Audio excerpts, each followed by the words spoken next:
Warning: these social media platforms may be hazardous to your health. Censorship kills. Pain coming. This has been a PSA by Breaking Spectre. Well, good morning, everybody. How we doing? Spectre here for another edition of In Case You Missed It news here on this now 8th day of December. Hopefully you guys are doing well. It's a little bit chilly in these parts of the country here this morning, down in the 20s still, and yeah, definitely not summertime, that's for sure. Definitely the season in which we're in. This morning on the broadcast, we got a lot of ground to cover here. We'll get through the old market snapshot here, what's going on there. Talk a little bit about inflation, of course. Oh, some great realignment. Lots of people moving from blue states to red states. Going to talk a little bit about family safety by way of an app that just got busted here in recent days. Of course, Pfizer's still in the news. We got consumer credit, things going on with holiday spending, all that stuff and more. Stick around, we'll be right back. Hey everybody, Spectre here. Just wanted to give a big thank you to all you guys who continue to support my work. Jump in, day out on the streams, support all the various pieces I put out, etc., etc. And in doing so, I figured what the heck, we'll put some merch out there if you guys wish to continue to support and help defray some of the costs of streaming, which many of you guys know many of us incur. Got a handful of shirts and that here. Spectre Does News. We got the Realize, Real Lies shirt and that you hear on my PSA periodically. And of course the No BS insignia from the show I do over on the 5x5 channel, all of which you can get for the low price of $19.99. Aside from that, you can get the Let's Go Brandon hashtag FJB shirt as well in a variety of colors. And I've recently added the hoodies in a variety of colors you can get right there as well. And last but not least, you can grab yourself a No BS shirt and the Zip Up hoodie as well. If you don't want any articles of clothing, well, you can grab yourself a mug or a 20-ounce water tumbler if you wish. Your choice. And of course, as always, just want to thank you, the listeners, the audience, those who are in chat day in, day out. Thank you for your continued support. All right, welcome back. Right into it we go here this morning. Appreciate you tuning in, whatever platform you may be on. If you're over on the YouTube side here this morning, good to have you aboard. D-Live, Twitch, over on the Foxhole.app, of course, here this morning. Recent edition, thanks to the family over there. And, of course, over on the Tiger Network as well. And, of course, we always got Vaughn Live just in case as well. So appreciate you guys tuning in this morning. And weather-wise here, not looking too bad. Looking at the old radar here up in the upper northwest. Got a few spotty showers, things that nature cruising across. Maybe it's snow, I don't know. But nothing major, it looks like. Maybe a couple things up in North Dakota. Got a few storms that pushing through the southeast and looking up the seaboard there, perhaps up into the upper east coast. But Midwest, by far and large, looks pretty good. Temperature-wise, a little chilly, of course, but not to be unexpected, I suppose, this time of year. At least some of that dip coming down out of Canada is seeming to push off to the east. So I'm not going to complain about that. If we get a little bit warmer weather here in the next few days, hey, I'm all for it. So, that being said, futures jump in volatile session, dragged by latest twists in Omicron saga. Much of the overnight session was a snooze fest, with stocks drifting first higher then lower after surging on Tuesday, as the narrative meandered from Omicron fears ease, optimism, to vaccines won't work, pessimism, before futures took a sudden leg lower, dropping into the red just after 5:30 a.m. Eastern, following news that UK's Boris Johnson would introduce new restrictions in England to curb Omicron spread, sparking fears that Omicron is more dangerous than expected, and then futures reflected. However, this episode of pessimism proved short-lived because just an hour later, the Wall Street Journal confirmed that Omicron is really just a pitch for COVID booster shots, when it reported that even though the COVID vaccine loses significant effectiveness against Omicron in the early study, this is miraculously reversed with a booster shot, as 3 doses of the vaccine were able to neutralize the variant in an initial laboratory study. And the company said 2 doses may still protect against severe disease. If you can believe any of that garbage, well, Yeah, I got some beachfront property to sell you, probably somewhere not on the coast. Anyway, futures quickly shot up on the news, spiking above the gamma all clear level of 4,700, and a move best summarized with the following chart. And here's the mini S&P futures, hedge fund short squeeze, market close short squeeze, Bojo announces, and all sorts of seesawing going on there. So, what does that highlight? It's all about the headlines, folks. The algos love the headlines. And so, after going nowhere, S&P futures climbed for a third day, last seen 12 points or 0.3% higher, just around 4,700, after rising the most since March on Tuesday. Europe's Stock 600 index rose following the biggest jump in more than a year. So, in addition to the Omicron soap opera, which, as we noted yesterday, turns out was just one staged COVID booster shot advertisement, because Pfizer and Moderna can always do with a bigger yacht. Sentiment was also lifted by Chinese authorities' reversal to easing mode and aggressive efforts to limit the fallout from property market woes, which lifted risk assets in Asia even as key debt deadlines at China's Evergrande Group and Kaisa Group Holdings Ltd. Passed without any sign of payment. So, all is well. Nonetheless, besides macro, micro was also in play, and here are some of the other notable pre-market movers. Apple ticks 1% higher in pre-market trading following a Nikkei report that the tech giant told suppliers to speed up iPhone output for November through January, citing people it didn't identify. All right, well, I don't know what that means, but nonetheless, Amazon.com shares in focus after an Amazon Web Services outage is wreaking havoc on the e-commerce giant's delivery operation. And of course, perhaps maybe yesterday you might have experienced that. There was some pretty widespread outages net across the old interwebs. Stitch Fix tumbles 25% in U.S. pre-market trading after a second quarter forecast miss that analysts called surprising, while customer additions also disappointed. Pfizer shares drop 2% in U.S. pre-market trading after an early study showed that the company's vaccine provides less immunity to the Omicron variant. Dare Bioscience soars 41% in pre-market trading after Azaciato gets FDA approval for treating bacterial vaginosis. All right. Says EPAM Systems soars 8% in pre-market after S&P Dow Jones Indices said the company will replace Kansas City Southern in the S&P 500 effective prior to the opening of trading on December 14th.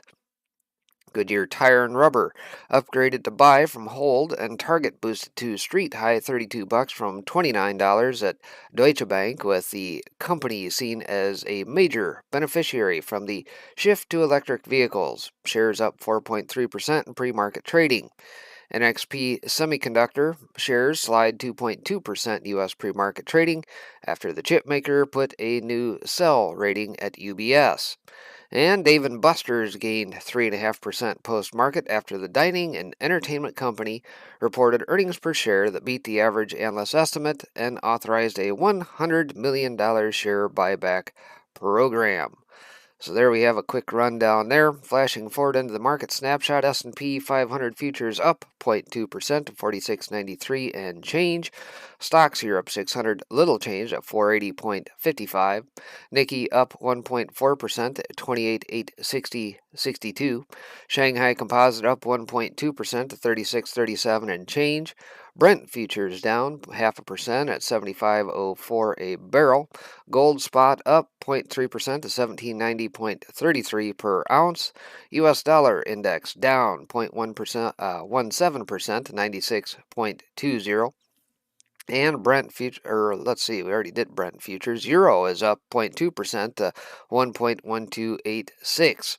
Some other overnight news out of Bloomberg. The Omicron variant of COVID-19 must inflict significant damage on the euro area economy for European Central Bank Governing Council member Martins Kazaks to back additional stimulus. The current phase of higher inflation could last longer than expected only some months ago, ECB Vice President Luis de Guindos says at event. The earliest studies on Omicron are in, and the glimpse they're providing is cautiously optimistic, while vaccines like the one made by Pfizer and BioNTech SE may be less powerful against the new variant. protection can be fortified with boosters. That's right. Step right up, folks. Get that 4th, 5th, 6th, 12th, 100th booster. You are a subscriber now. UK Prime Minister Boris Johnson is set to announce new COVID-19 restrictions in England, known as Plan B, to stop the spread of the Omicron variant, the Financial Times reported, citing 3 senior Whitehall officials familiar with the matter. French economic activity will continue to rise in December despite another wave of the COVID-19 scamdemic and fresh uncertainty over the Omicron variant, according to the Bank of France. The Kingdom of Denmark will sell a sovereign green bond for the first time next month to help the Nordic nation meet one of the world's most ambitious climate targets. Tom Hayes, the former UBS Group AG and Citigroup Inc. trader, who became the face of the sprawling LIBOR scandal, has lost his bid to appeal the UK criminal conviction. Poland is poised for a hefty increase in interest rates after a spike in inflation to a 2-decade high convinced central bankers that spiraling price growth isn't transitory. Of 32 economists surveyed by Bloomberg, 20 expect a 50 basis point hike to 1.75% today, and 10 see the rate rising to 2%. The other 2 expect a 25 basis point increase. Australia is weighing plans for a central bank-issued digital currency alongside the regulation of the crypto market as it seeks to overhaul how the nation's consumers and businesses pay for goods and services. Interesting. Bank of Japan Deputy Governor Masayoshi Amamiya dropped a strong hint that big firms are in less need of funding support, a comment that will likely fuel speculation that the Bank of Japan will scale back its pandemic buying of corporate bonds and commercial paper. Outer news squawk, and still in Asia, China clean car sales spike as consumers embrace electric. Gold edges higher as traders weigh vaccine efficacy, per geopolitics. Paintmaker Avia Avian falls in debut after $763 million IPO. And Tokyo prepares to introduce same-sex partnerships next year. And back over to Europe, ECB's Kazakh sets high bar for Omicron-driven extra stimulus. Biden is left guessing over Putin's ultimate aim in Ukraine. And Bayus buys Austria's GeoGebra to bolster online math courses. And Scholz is elected by Parliament to take charge as German Chancellor. So bye-bye Angela Merkel, finally. And last but not least, on the event calendar, pretty skinny day here today. 7 a.m. we got December MBA mortgage applications. Prior was down 7.2%. 10 a.m. October JOLTS job openings, estimate at 10.5 million. Prior was 10.4. So that's a quick rundown of what is going on in the old marketplace and some of the headlines. Aside from that, 5 inflation myths. Pretty good piece put together out of Shift Gold yesterday. We've talked seemingly ad nauseum about inflation here on the broadcast. Inflation is running rampant. At first, the powers that be tried to convince us it wasn't a problem because it was just a temporary phenomenon caused by the coronavirus, aka transitory, right? Says as if a virus could cause the money supply to increase. But now the transitory inflation narrative is dead. Jerome Powell recently admitted that it's time to retire that word. The new strategy seems to be to try to convince you that rising prices are good for you and the broader economy, and you can decide for yourself the veracity of that argument. The truth is the federal government needs inflation. It depends on the Federal Reserve's money printing to support its borrow and spend budgeting strategy. Without the Fed's inflationary activity, the government couldn't finance its out-of-control spending habit. But politicians don't want you to know that they are levying an inflation tax on you, so they perpetuate all kinds of myths about inflation to try to make you feel better about it. Yeah, all those dollars flowing out of your wallets and pocketbooks, things of that nature. Oh, that's perfectly good for you. Oh, the fact that you only got 20 bucks left over to the end of the month after you pay all your bills. Oh, that's so much better for you. You just don't realize it, says Uncle Sam. Following are 5 inflation myths heard in the mainstream media of late. I owe a hat tip to Thomas Anderson. He compiled most of these myths and published them in the Facebook group Passant Gardant. Says Myth 1. Inflation is simply rising prices. This myth effectively redefines inflation. When analysts, politicians, and pundits talk about inflation, they usually mean rising consumer prices as measured by the Consumer Price Index. But this is a symptom of inflation.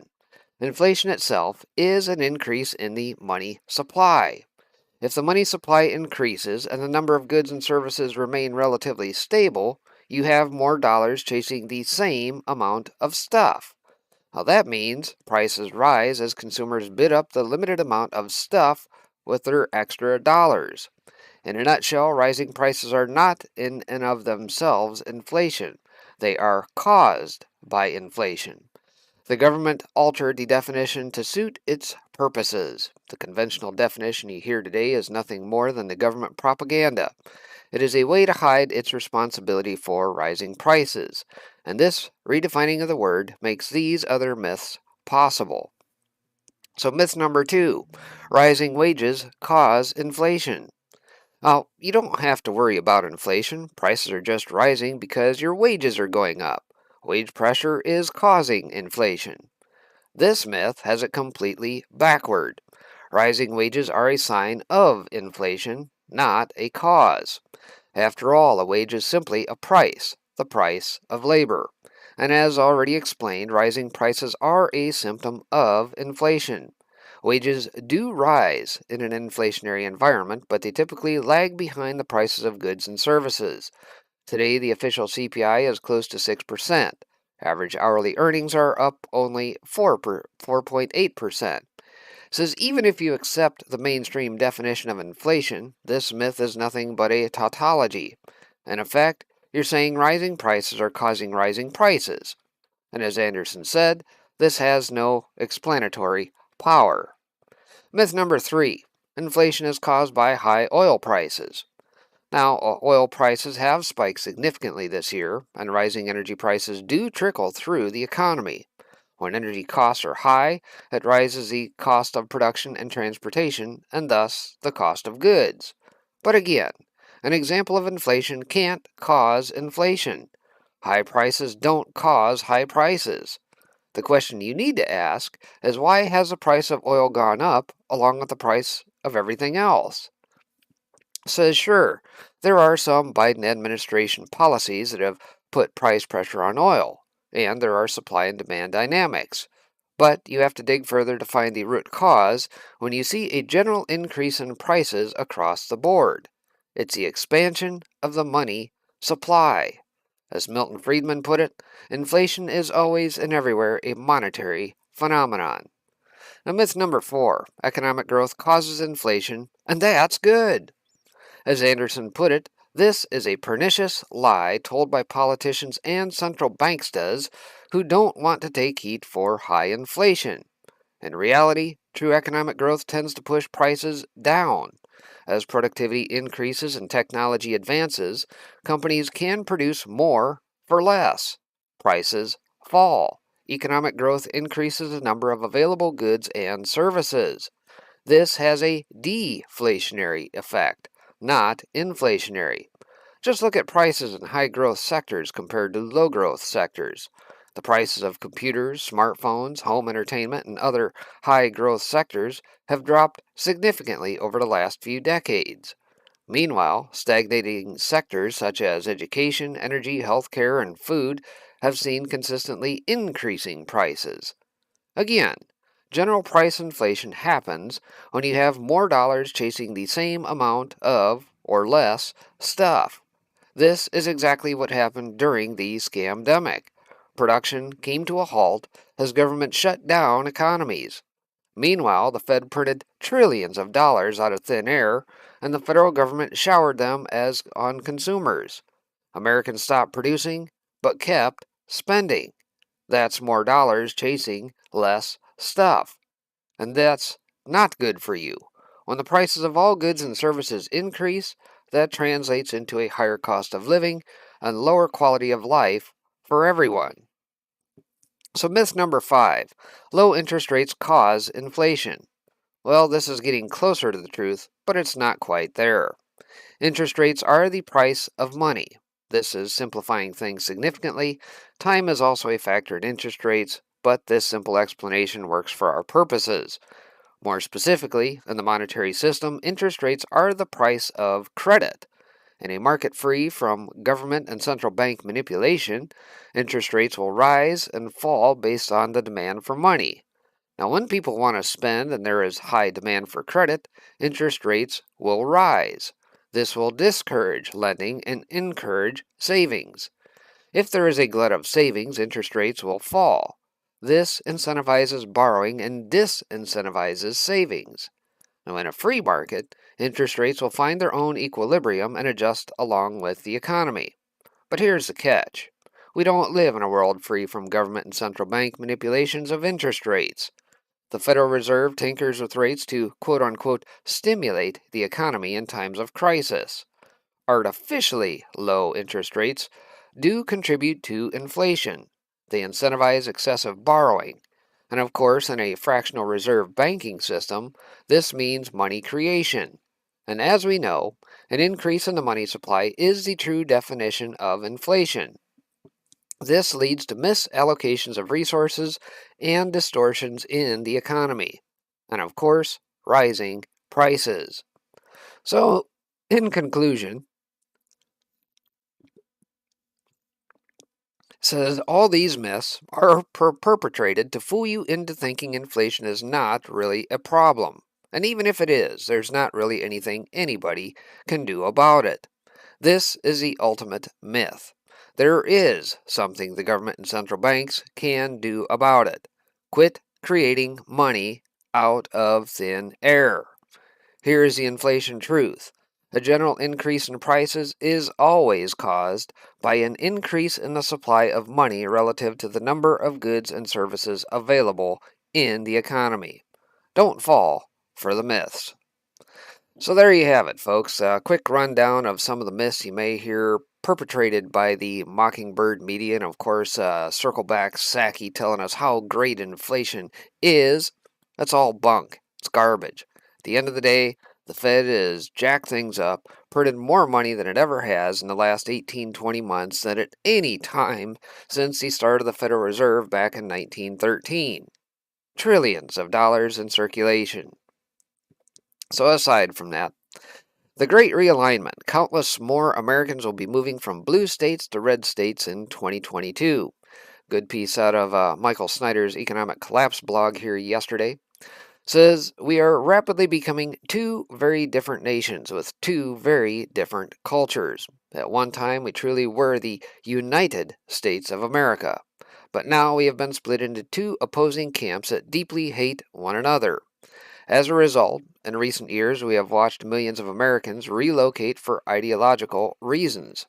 Now, this has caused red states to become even redder and blue states to become even bluer. At this point, there are just a handful of purple states, and it is in those states where our presidential elections are determined. It is really not healthy for just a few states like Pennsylvania and Michigan to have such power, but that is a topic for another article. In this article, I want to discuss why the mass exodus from blue states to red states is actually going to accelerate in 2022. It says, right now, there is no issue in the United States that is more divisive than the COVID vaccine. Most conservatives want to be able to have the freedom to choose whether to take the injections or not, while many on the left want to use the power of government to compel people to get injected. It has truly been frightening to watch many on the left embrace authoritarianism so eagerly, and many leftist politicians just continue to tighten down the screws.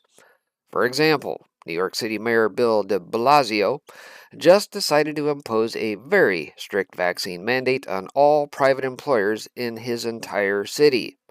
Mayor Bill de Blasio announced what he called a first-in-the-nation vaccine mandate for private companies on Monday. He said the combination of the Omicron variant and holiday gatherings forced him to take bold steps. He's giving businesses just 3 weeks to make sure their workers are jabbed. Says if you don't get the jab, you won't be allowed to keep your job. There will not be a testing option under this new mandate, and so anyone that refuses to comply will be kicked to the curb 2 days after Christmas. De Blasio said the city will release specific rules on December 15th before the mandate takes effect December 27th. He said it will apply to in-person employees, but would not provide any details about enforcement. He also said there will not be a weekly testing option. This is complete and utter lunacy. But of course, we are witnessing lots of that in blue states these days. Says we were being told that this new mandate will apply to approximately 184,000 businesses, and that means that the vast number of New Yorkers will soon be forced to search for greener pastures. One of them is a woman named Cynthia. She told a reporter that this mandate gave her yet another reason to get the hell out of New York. Cynthia, an employee of a midtown marketing firm who refused to share her last name due to fear of blowback, told the Post that the new requirement is, quote, another reason to leave the city. Just terrific. Bill de Blasio just gave me another reason I need to get the hell out of New York, or at least find a job that lets me work remotely, she said. Where will thousands upon thousands of displaced New Yorkers like Cynthia go? One conservative member of Congress that represents New York fears that many of them will head to the free state of Florida. Now, Mayor Bill de Blasio can't leave fast enough. He has crushed small businesses, the economy, and quality of life. How many more New Yorkers does he want to see move to the free state of Florida? Said U.S. Rep. Nicole Meliotakis, who represents Staten Island and Brooklyn. So, New York is going to get even bluer in 2022, and Florida will be getting even redder. Down in Massachusetts, hundreds of hospital workers were just ruthlessly canned because they refused to comply with the vaccine mandate. About 200 UMass Memorial Health employees are out of a job because they missed the healthcare system's COVID vaccination deadline. UMass Memorial announced the mandate over the summer with a deadline to get vaccinated or receive an exemption by November 1st. Employees were let go on December 1st if they did not get the jab. Says many of these displaced health workers aren't going to be able to find similar work in Massachusetts, and so they will head to red states. As for UMass Memorial Health, I am not sure exactly what they plan to do. You can't just pull people off the streets to be medical professionals. They'll probably be short-handed for a long time to come, and that is just going to hurt the people that they are supposed to be serving. In Oregon, a different sort of mandate has people thinking that it may be time to relocate. And if you can believe it, officials in Oregon are actually thinking of making their indoor mask mandate permanent. The Oregon Health Authority assembled a rules advisory committee earlier this week to address a permanent indoor mask mandate in the state. Oregon is one of a few states that still retain one nearly 2 years into the scam-demic. The committee included several community stakeholders, including representatives from the hospitality industry, the business sector, and faith communities, according to a local ABC affiliate, KATU. Says, I cannot understand why any rational decision maker would want to do such a thing, but apparently they are quite serious. Says there are a whole lot of very conservative people that live in eastern Oregon, and I think that even more of them are going to be moving over the border into Idaho in 2022. And before I end this article, I want to mention what Canada has just done. Beginning November 30th, all unvaccinated individuals are now banned from using any form of public transportation. In Canada, any travelers older than 12 years old must show proof of full vaccination to take any form of public transportation, including domestic and international flights as well as trains. Starting November 30th at 3:01 a.m. Eastern Time, vaccination will be required for travel within and to depart Canada, the Canadian travel website states.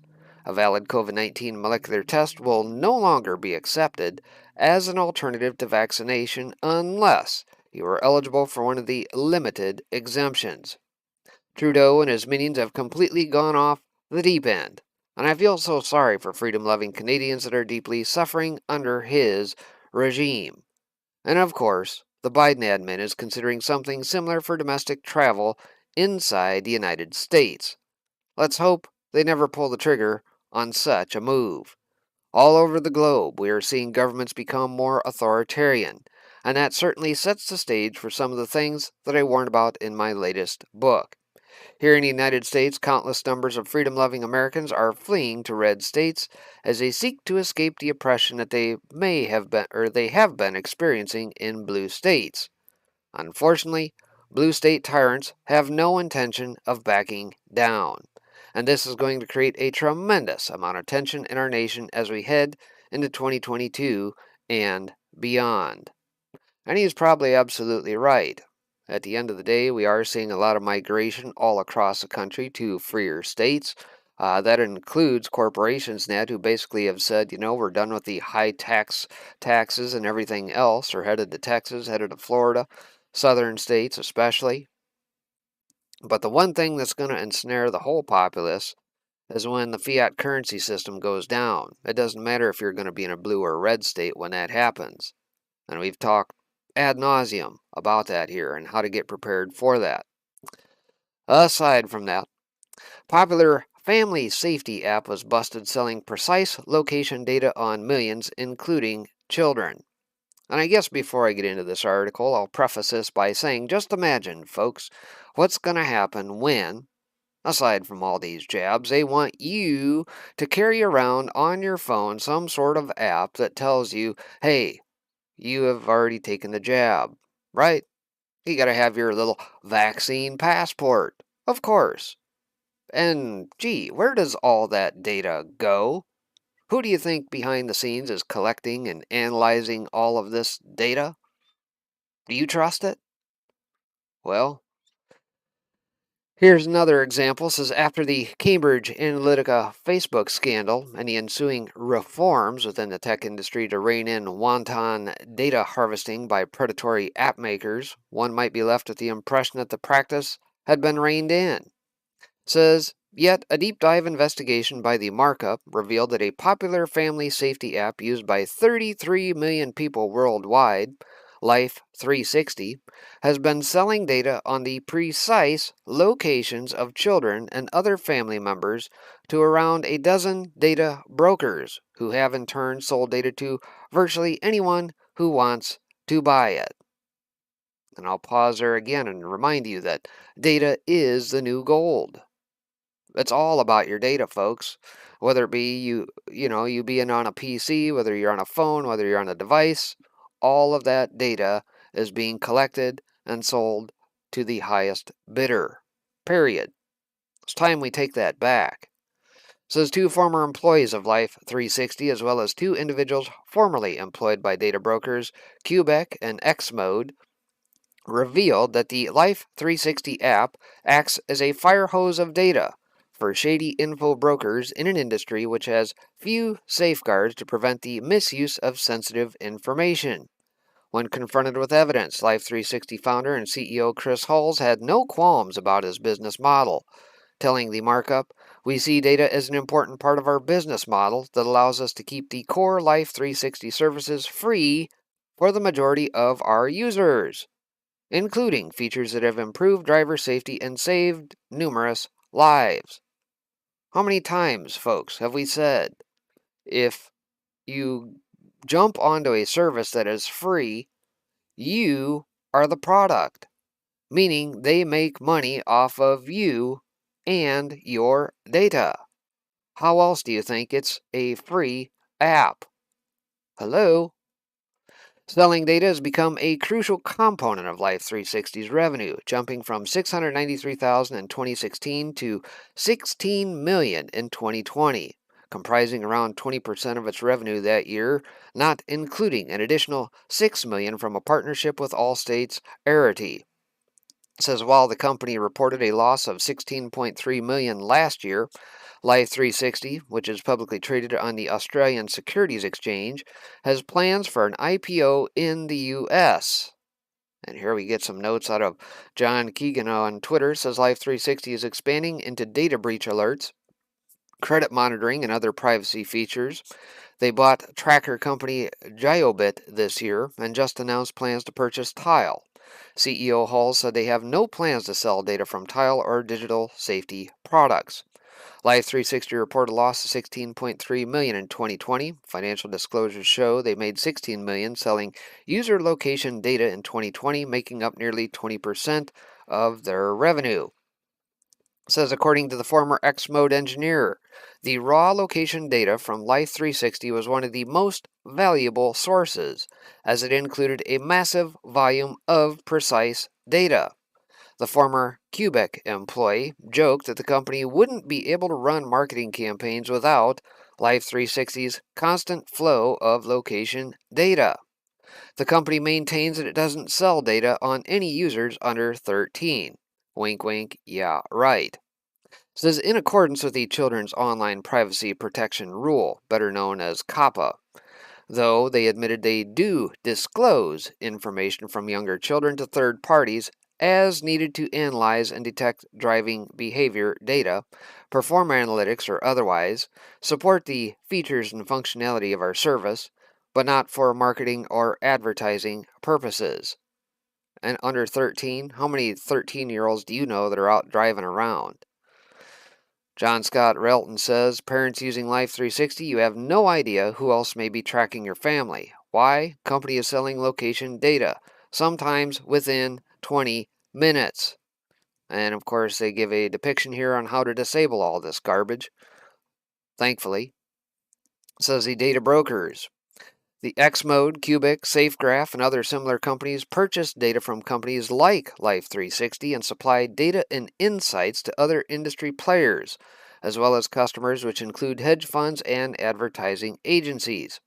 Cubic claims they don't sell raw location data, but instead provides access to aggregated data through its Workbench tool, which uses raw location data from Life360. One customer, the CDC, has been using the data to track mobility trends during the COVID-19 pandemic. Gee, who'd have thunk, folks? The CDC might be using, all of your metadata coming off your phone, probably through some broker. And waddly-da, here we go. They can, show all sorts of trends and fancy stuff behind the scenes. How do you think they get that data? From you, folks.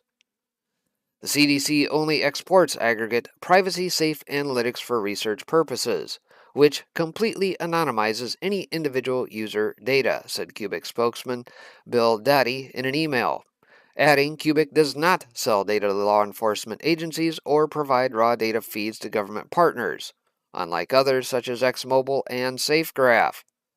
According to Life360, they have a policy against selling or marketing data to any government agencies which might use the information for law enforcement purposes in 2020, although the markup notes they've been selling data since at least 2016. Says, from a philosophical standpoint, we do not believe it is appropriate for government agencies to attempt to obtain data in the commercial market as a way to bypass an individual's right to due process, said Hulls, adding that the policy extends to data brokers. How they enforce this is anyone's guess. And this article is going to go on for a little bit. I think we get the idea behind this. At the end of the day, folks, check your phones, check what data is flowing in and out of your apps and that you have on your phones, things of that nature. And if you don't know how to shut things like that off, I would encourage you to do a search and try and find that. Obviously, like I said, a lot of these applications are selling your data behind the scenes, and if they're not doing that, chances are they're probably acquiring this from some sort of data broker backhandedly, and somebody is profiting off of said data. Pfizer is accused of spreading misinformation about rival COVID jabs. Oh, say it ain't so, Mr. Borla. Says leave it to the Brits to highlight all the flaws inherent in the US-led effort to develop and reap immense profits from COVID vaccines, while the World Trade Organization holds the line on denying the sharing of IP rights to allow developing nations to produce their own jabs. The UK's Channel 4 has produced a new documentary that exposes Pfizer's efforts to undermine its rivals, including AstraZeneca, which developed a jab in the UK with the help from Oxford University. And teasers from this new doc and released late Monday, purports to show that Pfizer criticized AstraZeneca in a presentation where the company said the rival jab was potentially dangerous. And of course, we've seen that play out over the last year. The blood clotting and everything else, number of countries, and that basically saying, nah, AstraZeneca, I think we're kind of done with you. Says, furthermore, the speakers claimed AstraZeneca's jab could cause cancer and was not safe for immunosuppressed patients. The presentation in question was delivered in Canada sometime last year, although it's unclear whether it was a one-off event or whether the speaker had made the claim multiple times. The program, entitled Vaccine Wars: The Truth About Pfizer, will air in its entirety on Friday. Pfizer responded to the claims made in the documentary by insisting that the presentation cited therein had been wrongly attributed to Pfizer, and that it actually had been made by a third party. In a statement to the Daily Mail, Pfizer insisted that its priority has always been getting high quality, well tolerated, and effective vaccines. We refute any suggestion that Pfizer has sought to undermine other scientific endeavors, a company spokesman told the Daily Mail. Our priority has always been getting high quality, well tolerated, and effective vaccines to patients all over the world as quickly as possible, and to help put an end to this deadly pandemic. The documentary also purports to show that Pfizer is price gouging governments and insurers by estimating the cost of producing a single jab is just 76 pence, or about $1.02. The vaccines are then sold for 20 times that, or roughly $20 a dose. And Pfizer hopes to raise prices in the coming months, particularly if it's forced to reformulate its vaccines for Omicron. See how that works, folks? Isn't that just a nice little business model you got going on there? Put together some chemical concoction for a few pennies on the dollar, jack it up to the government because, hey, they're going to be the ones buying this. We'll sell it to them for 20, 30 bucks, and, let's just whip up a frenzy here about another variant come through. Oh, we need to reformulate our concoction. That adds a few more pennies, but this time, oh, well, it's going to be more expensive, so we'll charge 50 bucks a dose. See how that works? What a great business model. Says, responding to this claim, Pfizer insisted that a $1.02 figure is grossly inaccurate and that the cost estimate didn't factor in the resources expended during research and development. Well, no, of course not, because we already paid for that through our tax dollars. Now, Pfizer seems to be embracing the strategy of deny, deny, deny, and it's not hard to see why. Professor Sir Andrew Pollard, the director of the Oxford Vaccine Group that developed the AstraZeneca vaccine, responded to the claims in the presentation and warned about the dangers of spreading vaccine misinformation. Says there is huge risks of misinformation because anything that makes people hesitate about being vaccinated can risk their lives, the professor said. No, that's just doing proper research there, sir. Says it can undermine and impact on decisions that people make about their own health, but also create uncertainty for policymakers. Meanwhile, a spokesman for Pfizer said the company had provided funds to a third-party agency with an independent scientific committee to produce an educational program about vaccines in Canada, following the approval of the company's jab in the country. Pfizer hired the firm following numerous requests from Canadian health professionals. Fortunately for Pfizer, its deal to supply jabs to the UK stipulates that it can't be sued for anything related to Covet. Any disputes must be resolved in secret arbitration.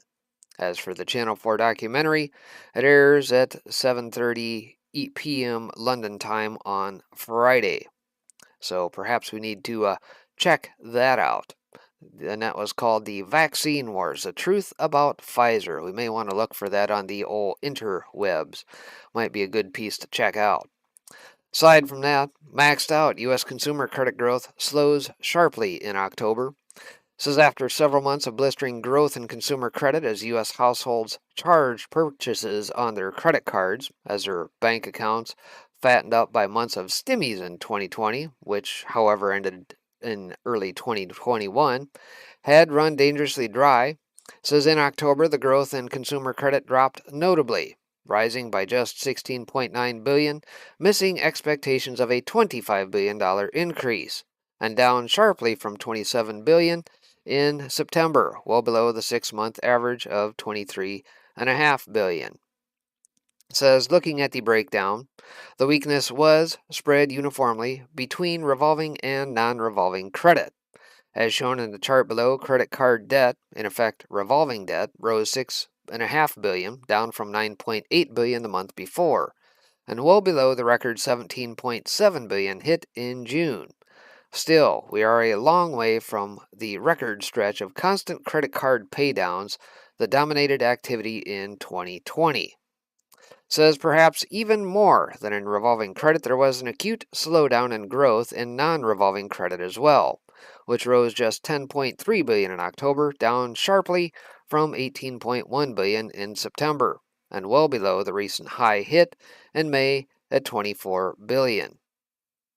And there we see some of that depicted graphically there.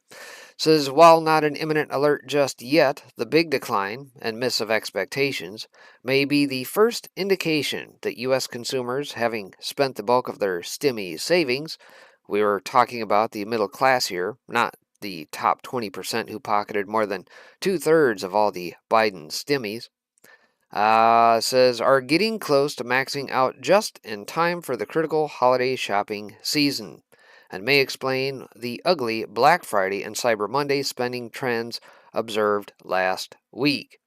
So bottom line, the consumers are tapped out. They're having to spend more on gas, on heating their homes, on food, and everything else. And at the end of the day, there just isn't enough left to go around, right? So people may or may not be turning to credit card use, and if they do jack up their buying habits, obviously they recognize that they do indeed have to pay that back at some point, right? So that leads to this. Says American Express CFO sees robust holiday shopping season despite the Omicron scare. So it's a little bit of a 180 here. On one hand, we say that credit cards and that spending and that is down, but American Express sees differently. I don't know. Says credit card wielding American consumers, the U.S. economy's main driver, may show up in force this holiday season despite the Omicron COVID-19 variant scare. Even though Black Friday and Cyber Monday sales were dismal, American Express Company's CFO, Jeff Campbell, told attendees at a conference on Tuesday that retail spending this holiday season will be well above pre-pandemic levels, according to Bloomberg. Campbell said retail spending on American Express cards, one of the most reliable proxies for holiday spending, has already jumped a whopping 30% compared to pre-pandemic levels, or 2019. He said, it's early, we'll have to see what happens with Omicron, but spending trends so far look very, very strong. So more data. Says Campbell said that the fourth quarter's overall billings, including services such as travel and entertainment, have increased 11% on American Express's cards compared with the same period in 2019. He said this is an improvement from the third quarter. Says if we had this chat 6 months ago, I would have said, well, as we get into 2022, I'd expect our marketing spend to come back down to levels closer to where it was pre-pandemic, Campbell said. I'm not saying that anymore because we see a real opportunity that we're taking advantage of here. Consumers are unfazed by the new Omicron variant, and fears of it becoming more deadly than Delta appear to be overblown.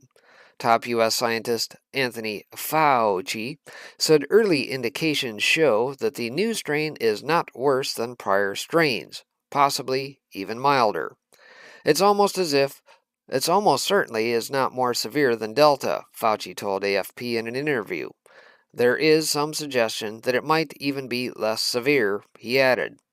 Even with higher inflation, some of the worst in 3 decades, consumer resiliency continues chugging along. In a separate report, U.S. homeowners are tapping into home equity at rates not seen since the beginning of the credit crisis, which was back in 2007. Now, we might add that one needs to be careful when examining retail sales because inflation pushes the price of goods and services higher, forcing consumers to spend more. So while retail spending may be rising, It could be due to inflation and might not necessarily reflect a much stronger consumer than pre-pandemic. So there's that. So I'm sure we'll see more reports later on about where this heads, but nonetheless. All right, so outside of some financial news here today, yesterday, obviously, Putin and Biden met. What a joke that was. So, CIA director says U.S. intelligence hasn't concluded Russia will invade Ukraine. That's out of Anti-War yesterday. CIA Director William Burns on Monday said U.S. intelligence agencies haven't concluded that Russian President Vladimir Putin has plans to invade Ukraine, contradicting recent media reports that said otherwise. Says we don't know that Putin has made up his mind to use force, Burns told the Wall Street Journal's CEO Council Summit. Last week, the Washington Compost reported that the U.S. intelligence had found Russia has plans to invade Ukraine in early 2022. The media reports have added to the hysteria over the Ukraine situation, which could be used to justify more military aid to Ukraine and more U.S. troops in the region. Burns said he is still concerned about Russia's military positioning in the region, but what we do know is that he is putting the Russian military, Russian security services, in a place where they could act in a very sweeping way, he said. Says for their part, Russia denies it is planning an invasion and has said any troop movements inside its own borders are not meant as a threat. Putin has pointed to the increase in U.S. and NATO activity as the reason for tensions and seeks guarantees that the Western forces won't move further east. Putin expressed his desire for NATO to stop its eastward expansion in a virtual summit with President Biden on Tuesday. National Security Advisor Jake Sullivan said Biden warned Putin, as if that's possible, that if Russia invades Ukraine, the U.S. would slap harsh sanctions on Russia, send more troops to NATO's eastern flank, and send more weapons to Kiev. And of course, one of those deals they talked about here recently, perhaps you may have missed it, is that they were going to shut out Russia from the SWIFT system. And if you don't know what SWIFT is the system in which all the banksters net use so that they can use information and pass along bank to bank, central banks to littler banks, etc. And of course, what it better means to control countries that aren't doing our wishes and bidding than to use SWIFT. But there's a problem because most of these countries, if you've paid attention in recent years, especially with Iran, they have already found workarounds to SWIFT. So, whoop-de-doo. Aside from that, former New York Governor Cuomo's top aide, Melissa DeRosa, recruited a government employee to spy on a Cuomo sexual harassment victim. So apparently, the rabbit hole goes deeper still. We already saw that Chris Cuomo got canned out of Clown News here recently. And of course, Jeff Zucker, the head, was in constant contact with old Cuomo here. And so, even more so, we find out that they were deploying spies basically to get to the bottom of this on Andrew Cuomo's behalf. Says Cuomo's top aide, Melissa DeRosa, who is rumored to have an intimate relationship with Andrew Cuomo, is being accused of recruiting a state employee to spy on one of Cuomo's accusers. Says that picture was taken just less than 2 weeks after DeRosa's marriage to Matthew Wing, the former Cuomo spokesperson who now works for Uber in the same capacity. Her mother is the head of the Southern District of New York.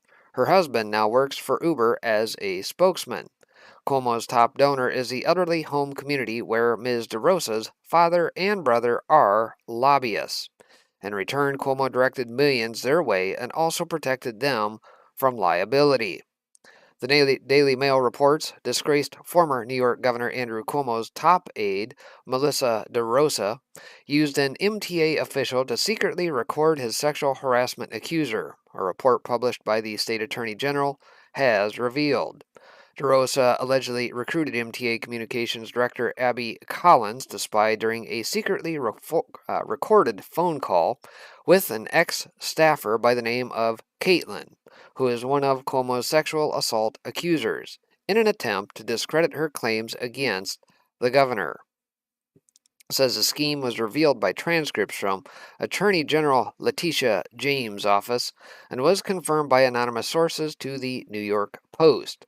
During the call between DeRosa and Collins, who shared the same office with Caitlin during her stint as Cuomo's press secretary from 2015 to 2018, DeRosa asked Collins to reach out to Caitlin and secretly record their conversation to find out if she was allied with Lindsey Boylan and Senator Alessandra Biaggi, according to James' office, which released more findings from the investigation on November 29th. The more we learn about the Cuomo administration, the more dishonest and corrupt they seem. Andrew Cuomo's younger brother, Chris, was fired from Clown News last week amid a scandal that he used his position and Clown News assets to help cover for his brother's sexual harassment accusations. But it is also rumored that a big part of the reason he was fired was because of sexual harassment issues of his own. So there you have it. More still filtering out by way of the Cuomos and what is going on there. Will we see justice at the end of the day? You decide. Letitia James, that's one to question because I think she has aspirations of taking the top seat of her on her own self, and so I guess we'll have to watch how this continues to pan out. Aside from that, we got a new Dem strategy. Force Manchin to choose. Manchin not buying it. That's out of hot air here. Obviously, Manchin has definitely been a stickler in terms of some of these brilliant trillion-dollar packages, the net that are trying to get forced through Congress. But, be careful what you wish for, Democrats. According to Politico, Chuck Schumer's progressives have lost patience with negotiations and want to force Joe Manchin to fish or cut bait on Build Back Better bill. Maybe they can call this the John McCain strategy. Says after following the West Virginia Democrats' every utterance on President Joe Biden's sweeping climate and social spending plan, some Senate Dems say their party should put the bill on the floor as soon as possible, regardless of whether Manchin gives a public commitment to support it beforehand. That could risk sinking the bill on the floor. Already some Dems are worried they will blow another deadline and kick their haggling into January. Many in the party argue they won't gain anything by waiting any longer, especially after so much internal debate and Biden's erosion in the polls during the legislative bargaining. Senator Mazie Hirono said she'd like to put it to a vote and let people know where people stand. And Senator Jeanne Shaheen also said it's time to move forward, noting that all along Manchin's been negotiating. Several Dems noted that Manchin has already had substantial influence over the social spending bill's total cost, as well as its policies. Says my experience is this business you have to bring it to a vote to finally see where you are. All the speculation notwithstanding, people have to face the reality of yes or no, said Senate Majority Whip Dickey Durbin. Manchin's had more than enough time. There comes a point where the American people expect a result. Frankly, I think I like Elon Musk's position yesterday. They ought to sink and torpedo the Build Back Better agenda in its entirety. But that's per Musk. But I can't disagree either. Says sure, but what if the result is abject failure? That's the bet this strategy places, and the wager has a recent history that highlights its risks. In 2017, Republicans used the reconciliation process in an attempt to repeal Obamacare, or at least its major budgetary supports. Just as with this Build Back Better bill, the development of the repeal got snagged and internedge, fighting over whether to pass a replacement in the same bill rather than just a simple repeal, as well as the form of whatever replacement might be.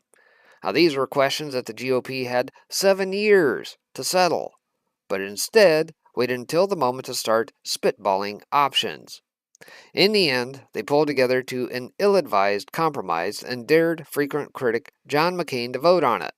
His dramatic thumbs down on the Senate floor humiliated Republican leadership and may have contributed to the losses in the next midterms. So if Dems want to get humiliated in a similar fashion, they're choosing the correct strategy. McCain took a real risk in bucking the GOP on Obamacare repeal in a conservo-libertarian state like Arizona. Joe Manchin doesn't have any political risk in shooting down Biden's progressive hobby horse bill in deep red West Virginia, especially as inflation continues to escalate. Manchin issued a warning on that point last week. In fact, speaking to reporters Monday on Capitol Hill, the West Virginia Democrat said there is still much that is unknown about the Omicron variant. Scientists fear the strain is potentially more transmissible than other variants, but it's unclear if it causes more severe illness and whether vaccines are effective in combating it. No cases have been reported yet in the United States, but the variant has prompted a new wave of global travel restrictions. No one knows what effect it's going to have, and you have inflation on top, Manchin said. So all these things give you cause to pause.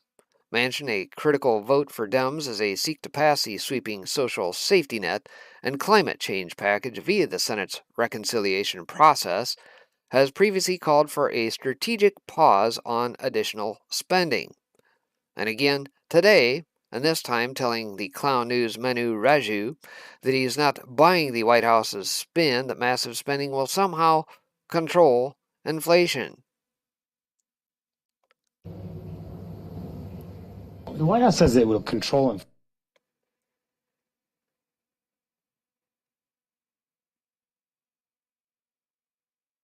inflation, this bill. Do you believe that? I haven't seen that. I've heard that. Yeah, it seems Twitter's a little wonky here in the article, but nonetheless, Manchin on White House saying Build Back Better will control inflation. He says, I haven't seen that. I've heard that. I don't know how you control inflation when there's the first year of spending that will be quite large. It's an awful lot more federal dollars going at a time of uncertainty. Says one has to wonder, in fact, whether Senate Dems are really targeting Manchin with this threat. Hirono's comment about finding out where people stand might refer to some quieter members of their caucus. Kristen Sinema has made her opposition to the Build Back Better components known well enough, but not whether she'd vote it down. Her Arizona colleague Mark Kelly has been an even bigger cipher on BBB, and will he cross Sinema and vote for it, risking the ire of the purple state voters while approaching a tougher midterm effort? What about John Tester in Montana, who has a few more years until his next election? Nevada's Catherine Cortez Masto might not be a solid vote in favor of this progressive bonanza either, as she has also to face voters in 11 months. So with the clock running out on 2021, and another about to start on the midterms, Senate Dems might figure it's time to fish or cut bait themselves. Take the vote, earn the L now, and then reset in the new year by moving on to more modest wins in the election as the election cycle heats up. It'll be a humiliation for Joe Biden, but Dems on Capitol Hill might be feeling a need to cut bait on Biden, too. So, interesting. We'll have to see, obviously, how this shakes out, but again, I'll perhaps side with Elon Musk's quip from yesterday, if you saw that they need to torpedo this sucker. Now, I don't necessarily agree with all the jawboning that Musk does and cozying up to China and all that jazz, but perhaps maybe he sees something in this that we don't. I don't know. And last but not least on the morning here, Chicago Police Union wins hearing and fight against forced COVID-19 vaccines. And if you paid attention to this story, they've been at a bit of a stalemate here for, 3-4 weeks or so. Chicago's mayor wanted police either vaccinated against COVID-19 or regularly tested, but the pushback from their union has received 2 recent legal advances. This out of IllinoisPolicy.org here says the fight over a COVID-19 vaccination mandate for Chicago police saw 2 recent legal moves, with the police union gaining a hearing on its claims and the city dropping a lawsuit intended to muzzle the union president. The fight led by Fraternal Order of Police President John Catanzara over the union is claiming was overreach by Chicago Mayor Lori Lightfoot, aka Beetlejuice, will receive a hearing before the Illinois Labor Relations Board. Having a hearing granted means the board found merit to the union's complaint. The union claims Lightfoot should have bargained over her vaccination policies. She imposed an October 15th deadline for officers to report their vaccination status and a January 1st deadline to be jabbed. The union convinced a judge to delay the January 1st jab deadline, and now other city employee unions are also seeking delays. Lightfoot and Ketanazara's feud has gone on for months, with her calling him reckless and him calling her a tyrant. He retired ahead of efforts to fire him from the force and said he now plans to run against Lightfoot for mayor in 2023. The city sued the union over Ketanazara's, urging union members to ignore Lightfoot's October 15th reporting deadline. A judge ordered him muzzled for several weeks. The city dropped that lawsuit December 2nd. Lightfoot said it was dropped both because of high compliance with the reporting requirement and high vaccination rates among officers. Says our brave police officers are smarter than their FOP leadership and care more about their city, their fellow Chicagoans, and upholding their sworn oath to protect and serve than they do Ketanazara's frivolous demands to stop working, Lightfoot said. Officers complied with the nation's worst mayor under duress, the FOP claimed. Oblivious to the fact 30% of the department did not comply by choice and are only complying under duress and force, she just can't help herself when it comes to ignorance. Lightfoot wanted to require unvaccinated officers to be tested twice a week at their own expense. And since October, dozens of Chicago first responders were put on no-pay status for refusing to report as Ketanazara urged. If the Illinois Labor Relations Board decides in the union's favor, it would be able to work relief him from or bargain over city COVID-19 mandates. The city has 15 days to respond, then a hearing will be set. So obviously, lots of fights still going on. You know, yesterday we saw yet another judge, and that put the kibosh and put a stay on some of these mandates for federal agencies and contractors, things of that nature. I think that's second or third one in that's out there. But there are little fights going on all around the country as well, this being one of them. And of course, we talked about the LAPD and them being forced to submit to all this, including the jumping into these data systems now that are clearly owned by the CCP, who, guess what, will be mining your data, fishing, doing whatever with it, selling it, who knows whatever else. And so they're not complying either.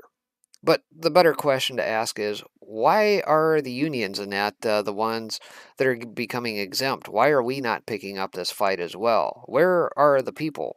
Are we going to stand up when it comes down to your corporation or your company that you work at? Are you guys going to take a stand or are you going to submit? I don't know. It's a question. But nonetheless, that's going to do it for the broadcast here this morning. Appreciate you guys tuning in as always.